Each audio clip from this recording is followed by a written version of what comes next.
The Haunted Road.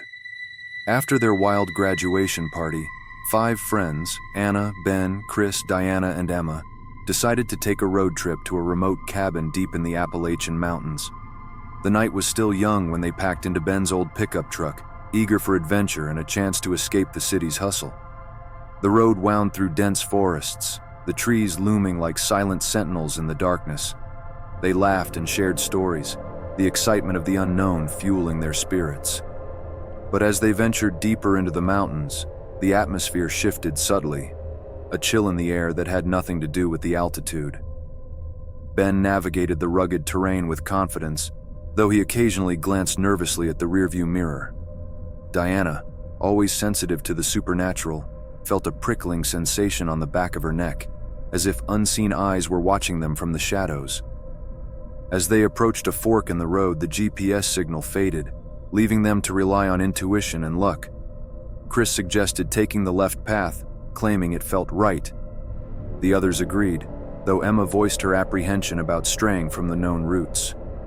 The narrow road twisted and turned, climbing higher into the mountains.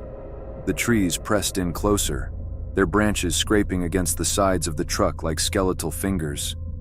Anna tried to lighten the mood with jokes, but her laughter sounded hollow against the backdrop of encroaching darkness. After what felt like hours, they reached a clearing, a small meadow bathed in moonlight. In the center stood an old, dilapidated cabin, its windows boarded up and roof sagging with neglect. The atmosphere shifted palpably, a heavy silence settling over them like a suffocating blanket. "We shouldn't be here," Emma whispered, her voice barely audible over the rustling of leaves. But curiosity got the better of them. They parked the truck and cautiously approached the cabin, flashlights in hand. The wooden boards creaked under their weight as they pried open the door, revealing a musty interior shrouded in darkness. The air inside was thick with dust and decay, the smell of rotting wood and damp earth assaulting their senses.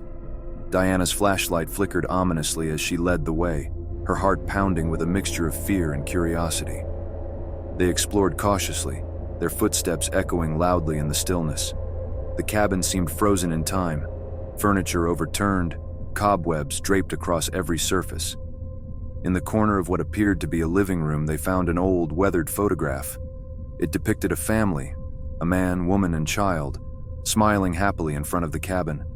But their joyous faces seemed to mask a deeper sadness, their eyes haunted by secrets untold. As they studied the photograph, a sudden chill filled the air. The temperature dropped sharply, their breath misting in the frigid atmosphere. A soft whisper echoed through the cabin, indistinct, yet unmistakably human.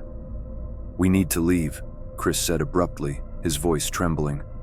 They hurried back to the truck, their hearts pounding with a mix of relief and unease.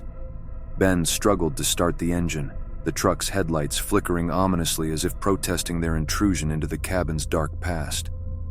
Just as the engine roared to life, they heard it, a child's laughter, faint and distant, echoing through the night. Anna froze, her eyes wide with terror as she stared into the rearview mirror. The laughter grew louder, accompanied by the sound of footsteps approaching from behind. "Go, Ben, go!" Diana screamed, her voice tinged with panic. Ben slammed his foot on the gas pedal, the truck lurching forward and tearing out of the clearing. They sped down the winding mountain road, the echoes of laughter fading into the night. They never spoke of the cabin again, each haunted by the memory of that eerie encounter. And somewhere deep in the Appalachian Mountains, the spirits of the past watched them go, a reminder that some places are best left undisturbed, and some secrets are better left buried in the darkness of the night.